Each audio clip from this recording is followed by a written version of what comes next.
Hi everybody. We are in some interesting times right now, and along with my design work, I am an art teacher at Hershey Montessori School, and I've been doing that for over 10 years at least, and I love it. And as soon as I realized that a lot of us would be home with our children, I thought, okay, maybe this is the opportunity for me to share some thoughts with you about how to have a great setup at home in a little space you can figure out that would hold some art supplies for your children. And I thought I'd start with a little video about which supplies I would recommend. There's kind of a core set of art supplies I would focus on first, and then other supplies you could go for next, depending on your budget. I really want to stress that you don't have to go out and spend a lot. There's a whole lot we can do and will do through some video lessons coming up in the coming weeks with just some really simple basics. So we've got our whole table full of art supplies that I've pulled together that I want to show you. I also wrote up the whole list that I'm going to post in the with the video and with some links, and hopefully it'll help you out, and we're going to have some fun creating art together. I really look forward to doing some video lessons that your children can tune into, and if you're available, you can tune into as well. So let's dive in and start. This might be obvious, but you want to have a good set of like basic school office-y kind of supplies on hand. Ruler, pencil with good erasers. Some of these larger erasers are useful. This is one of my favorite pencil sharpeners, held by my lovely little assistant here who's helping out. This is the Prismacolor brand, but any good pencil sharpener with a barrel like that and a metal blade is a good thing to look for. Thank you.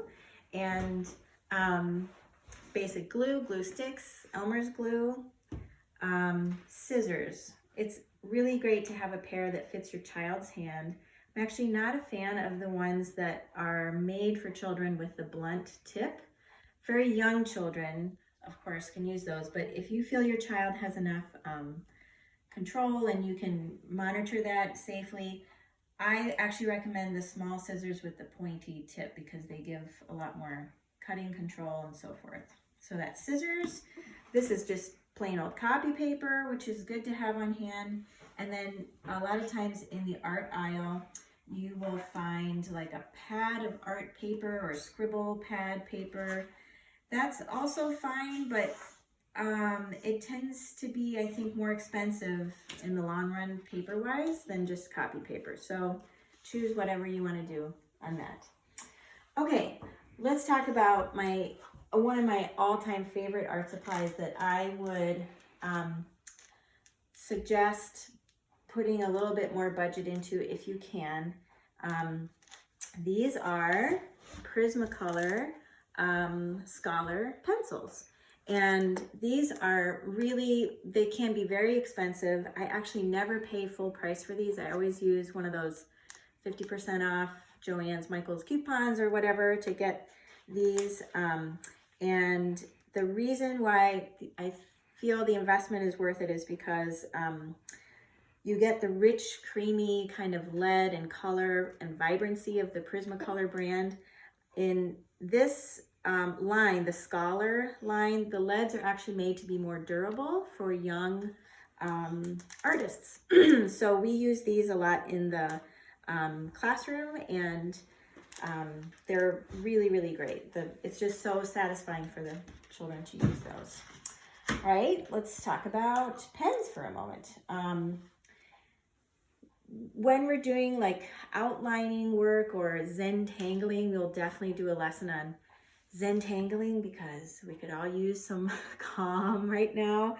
My favorite pen to use is this brand from Staples, the OptiFlow Staples brand. Comes in a pack like that, and we use a lot of the black ones up. I would actually not recommend spending the money on these Micron pens. These are very popular now in all the art stores because really advanced artists use them for doodling and Zentangling and all that cool stuff. They have a very fine tip on them, and the tip can be very easily bent, and then the pen is ruined, and they're really expensive pens. And so I think you're much better off with any kind of liquid rollerball pen. This just happens to be my favorite brand, the Staples one. Okay. A sketchbook is a great thing to have on hand. I would look in a sketchbook for one that has a heavy-duty cover on the front and the back and a spiral binding, because then they can easily open it, sit anywhere, draw on their lap or anywhere they are, and it's really great. I got this one recently, I think for just $3 at Target, so that was a great bargain, and you can keep your eye out for any kind of sketchbook like that. All right, so colored cardstock and construction paper are both great to have on hand. They are also often on sale, so you can look out for that. That'll offer a lot of creativity as well. All right, so this section of the table are kind of what I am calling my first tier of supplies that I would really hone in on. We can do a lot with these, and I will gear some lessons that just involve these or involve things from around your house, or I think I'll do some things with outside things we can find in nature and that kind of thing. All right, so now I'll show you kind of other art supplies that would be my choice for getting next. I will say, when you're going down the aisle of the art store or craft store or whatever, if you see things that you feel like are really cool little projects that your children would enjoy, absolutely go for it. My goal in these lessons, and because I'm kind of from the Montessori background, is to provide you with some lessons that'll teach your children how to use the materials and then create to their heart's content with that same material. And it will be more of an open-ended kind of lesson, not a specific project, so to speak. I mean, it'll be a combination of both. But I would go for these two things next. Watercolor pencils are really an awesome kind of art supply to have on hand, and actually adults really love using these too.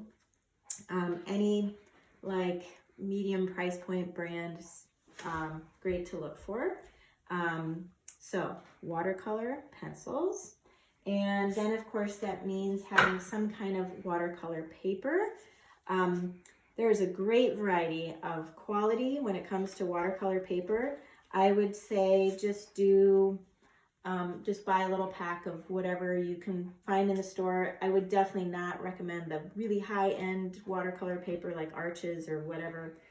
Not necessary. Just whatever you can find in the store, watercolor paper. That seems reasonable. Okay, oil pastels. These are a really nice material, lots of different options and ways to explore and create with color, and they're really rich, creamy kind of pastels. I was about to say crayons, but they're made like crayons, but they're much creamier and rich, so they're a nice thing to have on hand. All right, let's talk about paint for a minute. So I would recommend tempera paint. It's really easy to wash up and comes in all kinds of different colors. Sometimes you can find a set with a rainbow of colors, and that can be a nice little thing to have on hand. If you want to go for acrylics, these little craft paints are actually quite nice quality for student use especially, and they're often on sale too. So acrylic paint is also pretty easily washable. It has a little more body than tempera paint, so nice to have those. Okay, watercolor. We do a lot of watercolor at school and we love it. The children love it. I have developed this kind of particular watercolor setup over the years. It is a little bit more of an investment, so just choose whatever you think. If you see the watercolor sets with either tubes of watercolors or cakes of watercolors, those are totally fine. I would choose the hard cakes over the tubes if that's what you are finding in the store. And the tubes, it can be, you have to really direct your children to just put a tiny bit of the paste that comes out of the tube into the palette, because otherwise a lot gets wasted. That is the reason why actually over the years I have come to love this brand of liquid watercolor by Colorations. I have a link in the list that I'm posting with this video. These are really beautiful, bright colors. And I take them out of, I put them from this main bottle into these little dispenser bottles. I think I also put the link for that in the description. And I have used these because we do spend some time with the children learning how to kind of just slowly and carefully put a couple drops into the palette. And they can really do this, and my 5-year-old does well with that too. So even younger children can do well with a bit of direction on that. It's just the setup that I've liked to use. I also love the ceramic palettes. You really only need one if you can find them. They're kind of hard to find in the store, but online, of course, you could find them. The plastic palette is also totally fine. It's great to have a jar of salt. We can do some fun things with salt. A roll of masking tape, which we will use very conservatively. And then some empty jars. These are just old food jars that I've cleaned out, and I tend to collect the ones that are kind of a little bit more wide mouth jars that don't tip over very easily. So those are great for water. Right, let's talk about brushes. I sometimes get on a little soapbox about brushes, especially those that are made for kids. So I'll hold that one for a minute. Thank you. Here's what I would go for. This is my favorite. I think I put a link to this too. This is my favorite kind. It's readily available in the craft store, and it's got a little rubbery grip part here. And the big part that's important is the hairs in the brush. These are golden Taklon hairs. They're sometimes white Taklon hairs, and they have a nice stiff kind of hold to them that the children can really control really nicely. The ones that drive me a little bit crazy for children's artwork are these ones that have very, very loose, kind of more of like a mop-like top.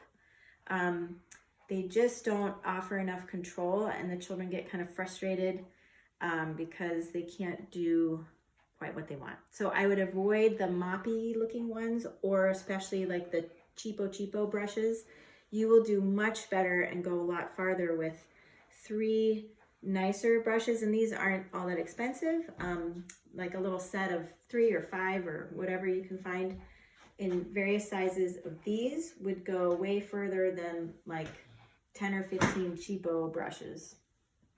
And over the years I've collected some different sizes, and so we have a little variety that can be fun. It is on the note of the cheapo brushes that I don't really love. They are useful to have on hand for like gluing work or Mod Podge or whatever. I put our little stash of crayons kind of in the watercolor section to talk about, because if you'll notice, I did not have crayons in my basics list. We use crayons, but I actually use them most for kind of doing resist with watercolor and things like that. if you just want to sit down and draw, I shy away from crayons. I would go for those colored pencils, whatever you feel you can get. Those really are much more satisfying and with greater range of possibilities than crayons. But, you know, crayons are always great for other things. It's nice to have a little set of Sharpies on hand. It's nice to have a little variety of color. We can do some fun creations with those. And it's nice to have black cardstock because we can do some interesting things on black paper. All right, I do want to talk a little bit about if you have younger children or you need some materials that you know your child can handle without you there and it's not going to be a big mess or whatever. Things like painting with paint need a bit of little supervision or check-in with younger children.